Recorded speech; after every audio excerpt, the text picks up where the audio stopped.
Walking alone is a way to ease your mind. But what would you do about the shadows that lurk behind? Don't be afraid of the dark, for this is Tales from Around the Campfire. What is going on, everyone? Welcome back to episode 2 of Tales from Around the Campfire. Season 1, of course.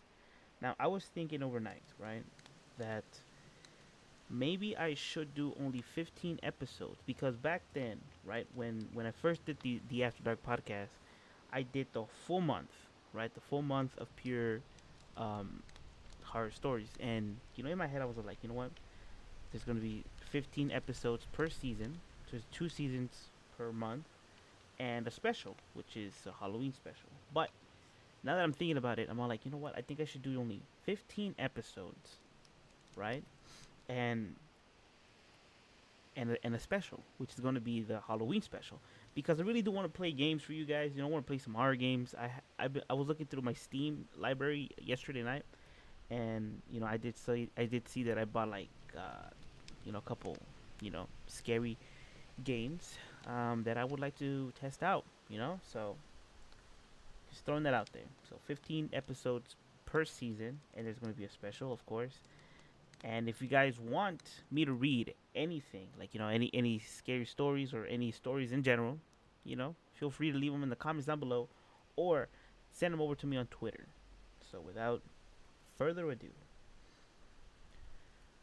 we're gonna be reading a couple stories. These are actually stories, like full. I'm scared. But yeah, so this website is called liveabout.com, and the article is called "True Stories of Monsters and Cryptids."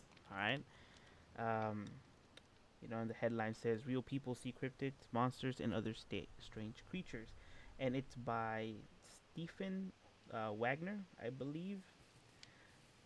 Yes. Okay. So, by the way, if you do hear a little beeping noise in the back, I do apologize. I forgot to, um, switch the batteries for the smoke detector. I gotta do that soon. Otherwise, it's gonna drive me insane.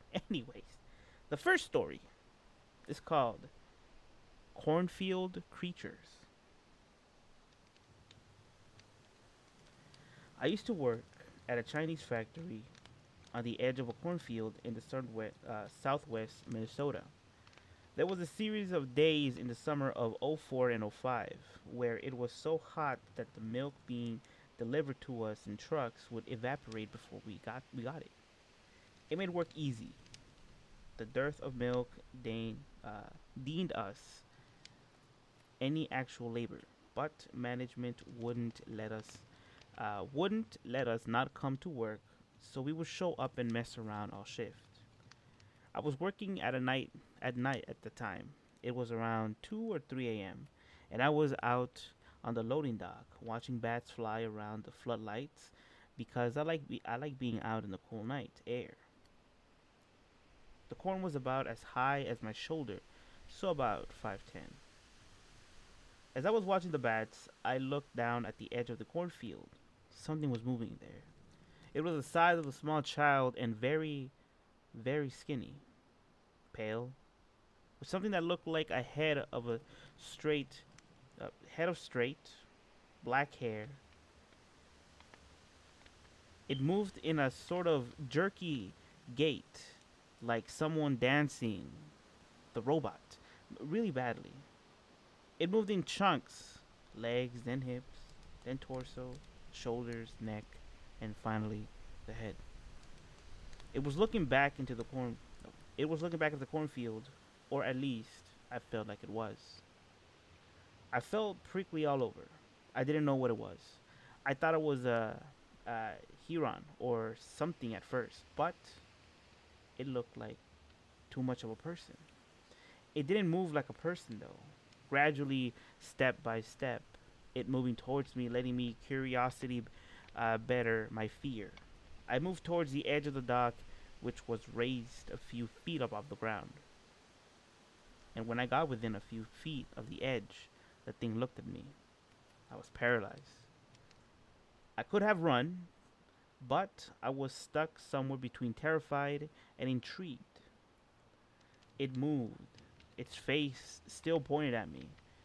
It it ratcheted its body in its disconcerting, jerking movement towards the cornfield, and it went into it. I tried to watch where the field moved as it passed, but the corn remained perfectly still. I noticed that all the crickets were silent. After a few minutes, nothing happened. I stood out there for an hour, but it never came back.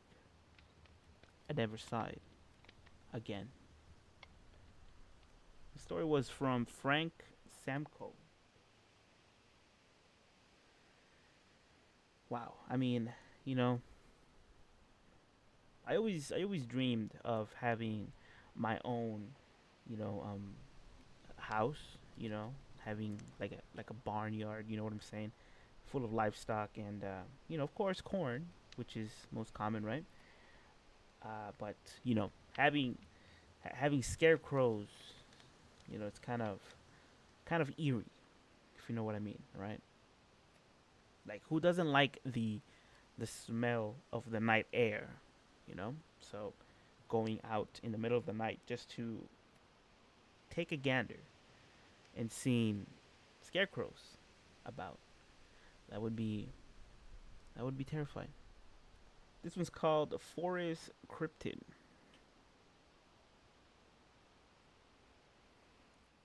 My strange story took place in the 26th of September, 2009. My church was on a retreat in Indiana, in a forest. The place we stayed was a small building in the center of the forest. We decided that evening to go out and play in the forest with the children. So we came back with the game to play. It was like police. The kids were the police and we would pick an adult to be the hostage. So, when we began the game, we had to find the adult hiding in the forest in the middle of the night. So we started going around the back of the building and we spotted a tall figure. It had to be at least 6 feet tall. It was running towards the street. It was running towards the trees, I'm sorry, where there was a small open area with tall grass that was going up to our knees. It ran with its arms at its side, but it stopped at the edge of the tall grass, as if to wait for us to get closer. We chased after it, thinking it was the adult. When we were finally a few yards away, it dove into the grass and started to crawl very fast, almost snake-like. We got weirded out, but stood there staring at it. When it got across the tall grass, it began to climb a tree. It looked somewhat like a deformed cat-like animal when it was opposite direction.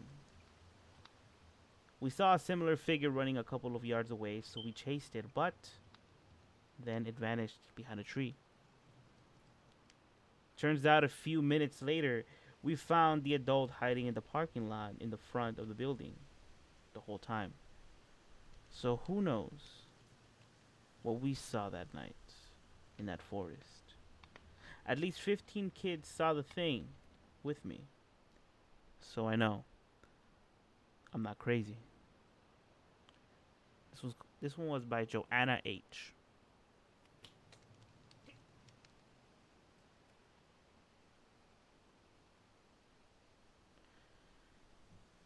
Being 15 years old, seeing seeing these things, I mean, that would be something, right? I would personally be afraid, but you know, what kid wouldn't, right? Um, I forgot what series I saw that I think it was a Scream series on Netflix where one of the main characters said, it's okay to be afraid. Actually, not a main character because, side character. But she said it's okay to be afraid. That just makes you human. Only monsters are not afraid. This one is called Prime Hook Swamp Creature. I was driving on Broadkill Road in Broadkill Beach, Delaware, around dusk on July 2007. This road borders a swamp area. Standing on the side of the road by the swamp, my daughter and I saw a creature like we've never seen before. It stood about 2.5 to 3 feet tall, with long legs, a tan body, a flat, almost puggish face, and a long tail. It has small ears and looked to be around 30 pounds. My daughter and her friends also saw the same animal the year before around the same area, except it was night, and it ran in front of the car. I asked the lady who owned the Broadkill Beach store, but she said she had seen it once. When she was dirt biking with her dad in the area before, and both her and her dad had no idea what it was even doing. She was raised around Broadkill. She said we were lucky to have spotted it as very few people have seen it. We went to Prime Hook Reserve. This is a swampy area, it's called. Museum, and they had no idea what could it be. I am wondering if anyone else has seen it before. And what the heck is it? Helen J.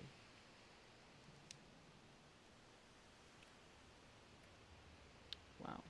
If you're by Delaware, Broadkill Beach, by the swamp area, do let me know if you see it.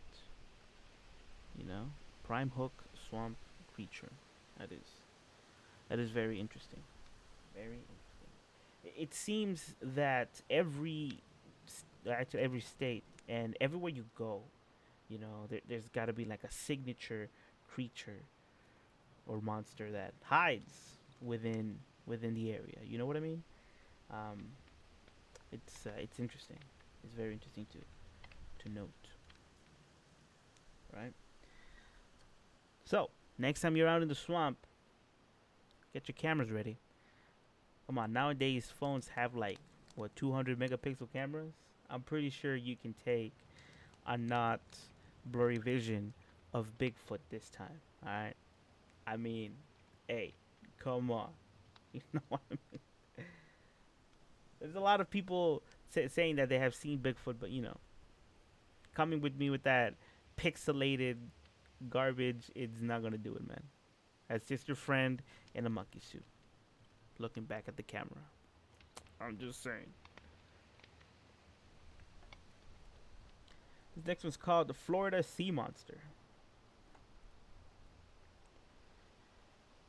This story took place, I think, in the summer of '95, making me 9 years old. Particularly, every other year, my family would take a trip to Florida. We would usually go to the Disney World, but my mother was getting sick of that. So that year, we actually didn't go to Disney World, to my sister and my dismay. In one of those days, we were on the beach. I don't remember what the beach was called, but people sitting next to us mentioned it was being the bottom tip of Florida.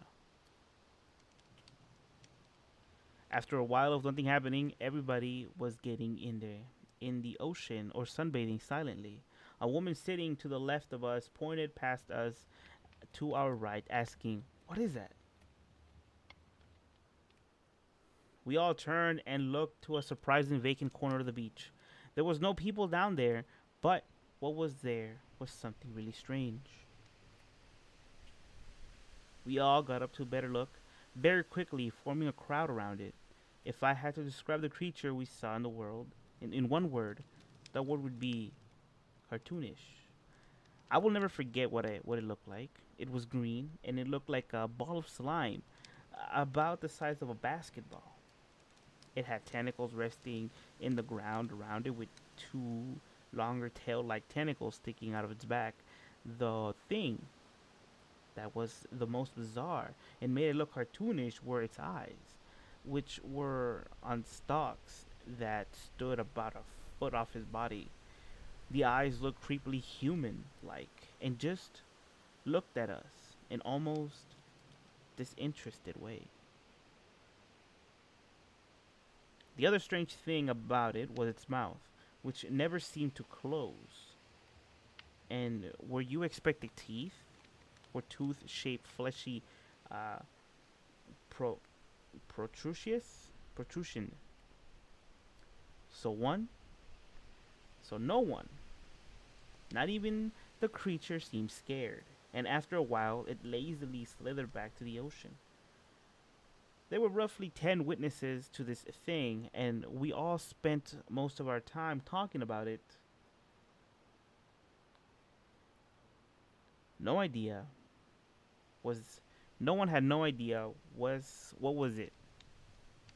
Probably a parasite organism for a much larger creature. One also possibly never identified.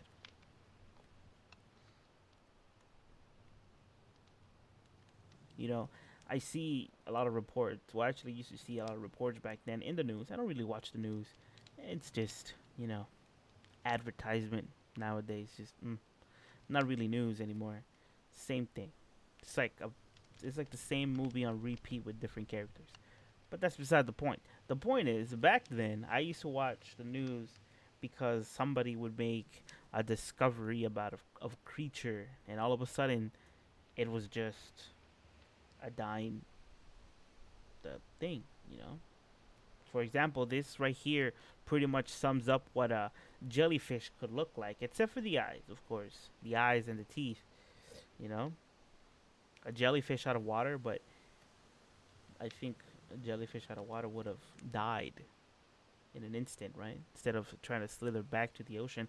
Now, why wouldn't nobody help it? You know, maybe if this thing was real, it's probably thinking, don't go there. Don't go to the human world because no one will help us in our time of need. Let me stop right now. Take a break. By telling you guys, I'm gonna remind you every single time I do this kind of like story time with Shiaki here. All right, I'm gonna remind you every time. Do not play with your phones. Put your phones away, homie. Look, that text that you got, it's not important. If you're on the freeway and you get a text, trust me, it's not important. Okay? Let me tell you why. Because if it's an emergency, they would call you. Alright? The first time you don't answer, they'll leave a voicemail. Hey, there's an emergency. Come home. And stuff like that. You don't need to answer that call. You don't need to answer that text. If you're gonna, if you're hearing the story time around the campfire with me, on YouTube, search up Mystery Gaming Inc. Click on season 1, episode 2 of the story time, and leave me on speaker. Hook me up to the Bluetooth on your car so you can hear me hands free. All right. My goal for these episodes are to be at least 30 minutes long with as many stories as I can. But I really got to emphasize this part because, it's a real thing, all right? You guys go down the street walking with your friends, and all of a sudden there comes some person, a man or a woman, in their phones, in their hands. Like, I know we can all multitask, but driving is serious, all right? You're not only putting yourself in danger because most of the time the people getting into the accident, the people getting run over are the people who die, and the people in the car are safe. And what you're gonna do? You're gonna go to jail. You're gonna have to pay a fine. But that's it. What about the person you left behind dead? Don't play with your phones. That's what I'm trying to say. Okay, just leave your phone to the side of the car, or if you have somebody next to you, you'll be like, oh hey, what does the text say?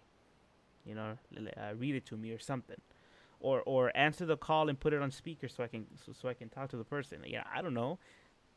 Just don't play with your phones, all right? Please. I don't want to be sitting here next year reading a story on how, one of you guys got run over. That would be sad, real sad. Back to the story. Oh, by the way, The Florida Sea Monster was by Adam G. All right, and this one's most famous. We all should know about it. It's called the Mothman. You will never believe what I saw one very cold, dry November night. My family and I moved into a new house upon a hill on a little back road in a very small town of Fort Gay. What is that? WV.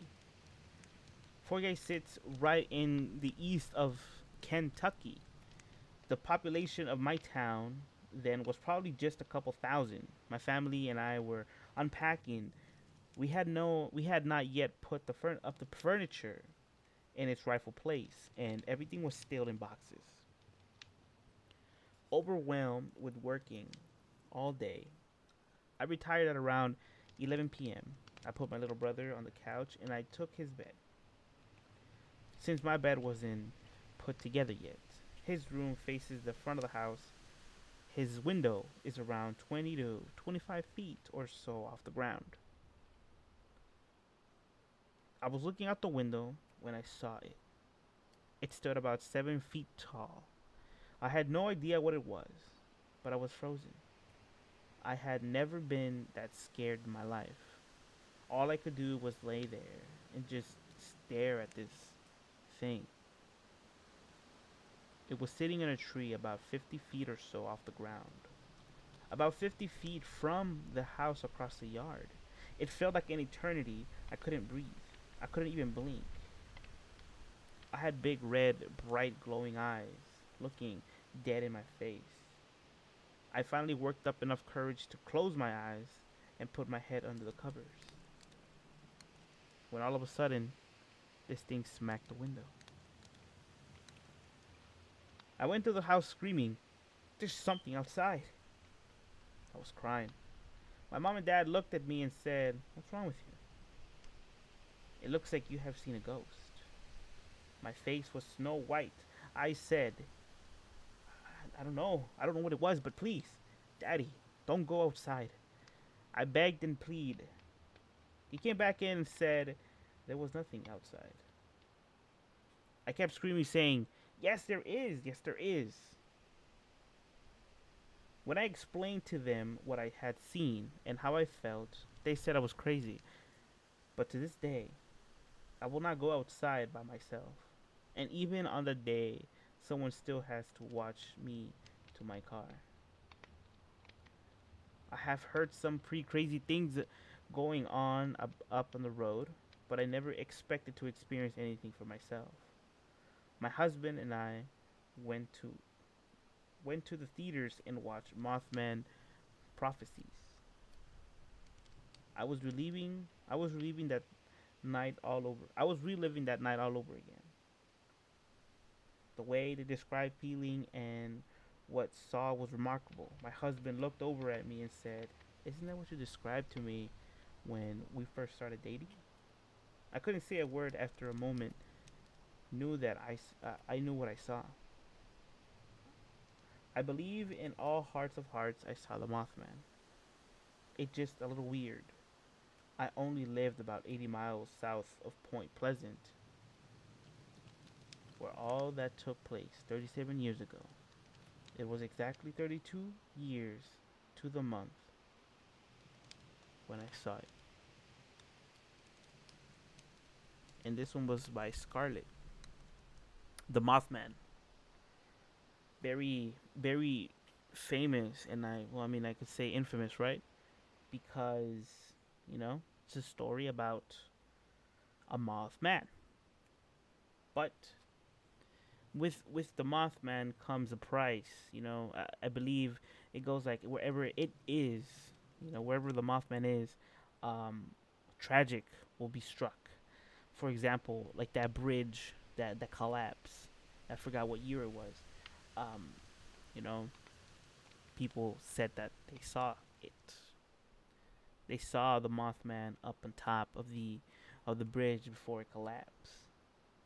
Many things, many tragic things are pinned to Mothman. You be the judge. Is it just coincidence, or do you as well blame the Mothman? Maybe it was paranoia. Maybe the Mothman does exist and the accident just only comes from the fear within us. The fear that we don't know anything, right? Because if you come across something that you don't understand or know, you know, you do one of two things. It's called the flight or fight, right? You either run away in panic and chaos or you stand up and fight.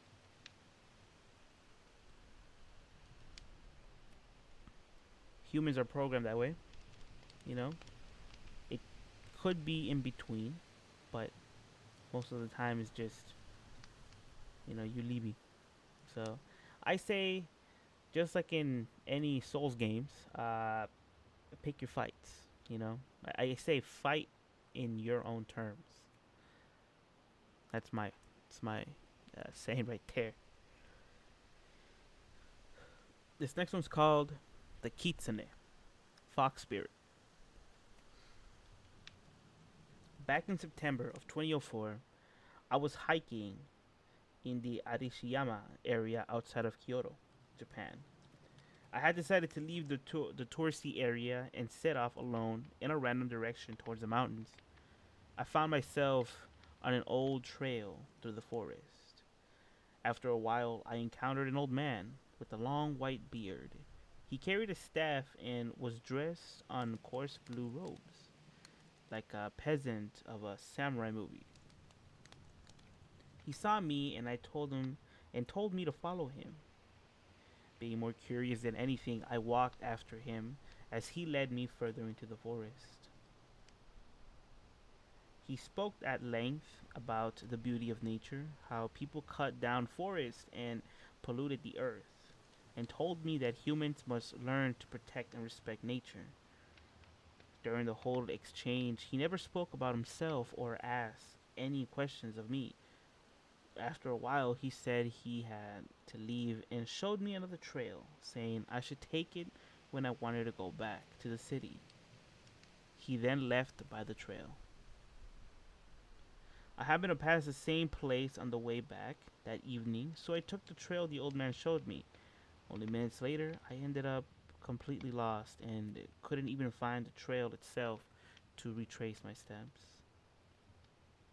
It was getting dark out, and I shunned my flashlight around. I noticed an old white fox watching me from nearby.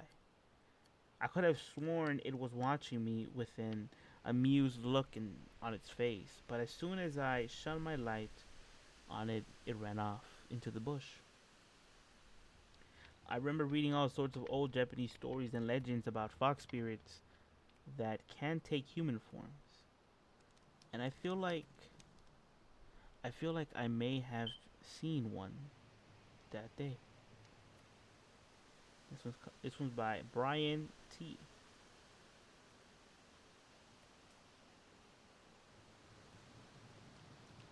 You know, the Kitsune, fox spirits. Um, I'm pretty sure you have seen the, what are they called, the fox fires, right? It's yeah, very interesting, right?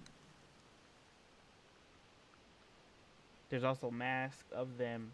You know, here's a little thing off of the Wikipedia from them, right? Kitsune, in the literal sense, is a Japanese word for fox. Foxes are a common subject of Chinese folklore.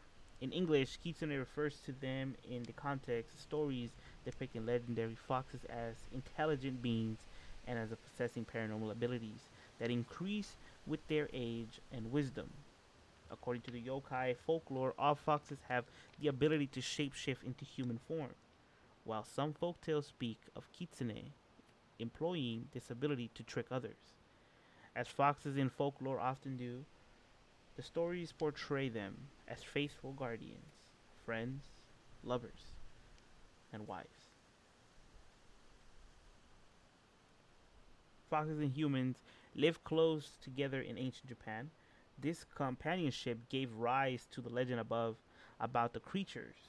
Kitsune have become closely associated with Inari, a Shinto kami or spirit and serves as its messenger.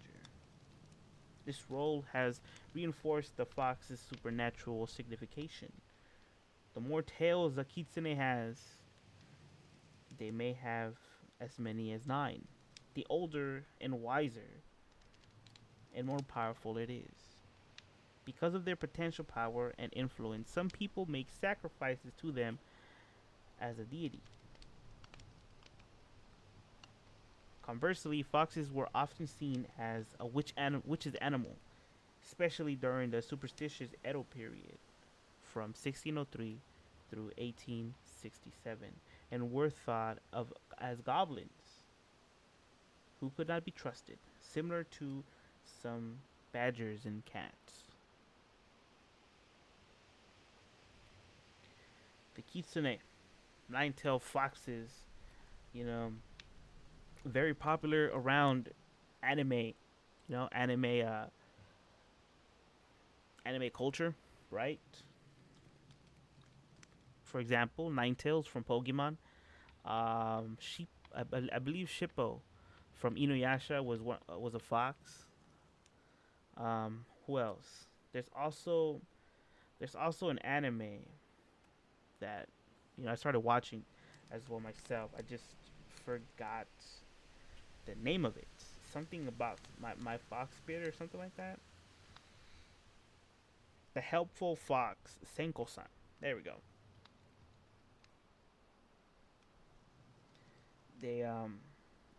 It's pretty interesting folklore, in my opinion. I do like reading about them. I do like reading about Japanese folklore. I do like reading any type of folklore. Period. It's an interesting piece of history in humankind, in my opinion. We're gonna read one more, and this one is called the Invisible Sprinting Humanoid. Working as a police motorway patrol woman in Portsmouth, England, I am frequently confronted with situations that are both bizarre and unnerving. However, the incident that occurred in the 25th of November of last year is by far the most unusual of them all. During a routine speed cameras set up in the city around 6:30 p.m., at which time it was completely dark, our speed trap picked up something tracing of non-existent objects hurtling past 30 to 40 miles per hour. The devices are not actually known to malfunction, so we trained the cameras on the road surface to see what it had picked up. Sitting in the back of the patrol van, we were shocked to discover on the screen that the camera was picking up what can only be described as a human figure running up and down the street approximately 40 feet away from the vehicle. Only barely visible through the night vision filter, they were of average height, had a silver hue, and were sprinting up and down the central reservation, the dividing surface between two opposite lanes on a motorway, repeatedly and very fast. I admit it, I did not exit the vehicle to investigate, but apparently, I didn't have to. Only about 10 feet away on the side of the road, one of those silvery entities just appeared on the screen. Female, approximately 6 foot, and standing motionless, facing away from the van. She was dressed in scantily clad clothing, not unlike that of a young woman on an evening out may wear. I was extremely freaked out, especially considering that leaning out of the window, there was absolutely no evidence of anyone standing that close to the vehicle. As the first vehicle, only 5 minutes from the first sighting, drove past by, all visible evidence of the entities had vanished. Nothing occurred from that time till the end of my duty at 9 p.m. And yet, when I played back the footage from the camera, the silver object and the woman are not on the tape. Obviously, I did not report the incident, but friends and fellow officers agreed that it is highly unusual, and none of them had experienced anything like it before.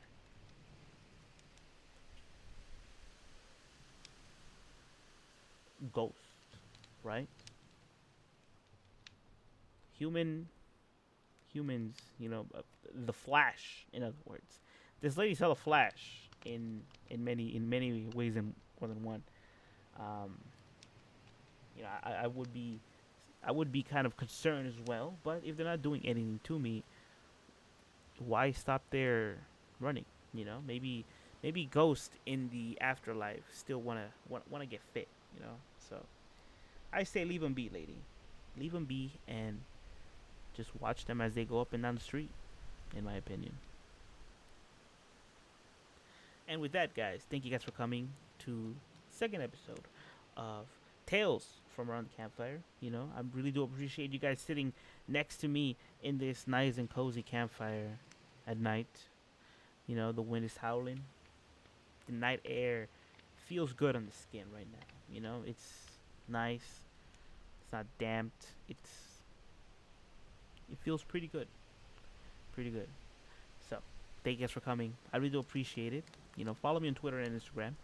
Twitter, if you guys have anything, any story that you guys want me to read or want to share with me, if it's not personal, of course. If it's not personal, leave them in the comments down below or send it to me over on Twitter. My Twitter will be in the description below and it'll take you straight to my page, I guess you can say that. And, if you have a story, I'll put my time and effort into looking for it on the internet, and I will give credit where credit is due. All right, just tell me how you want me to announce you. In other words, if you guys want me to call you Greg, then by all means, Greg. Thank you for sharing. So, when dust settles in and the moon begins to quell the sun, remember to always look behind you. Until the next one. Peace out, everybody.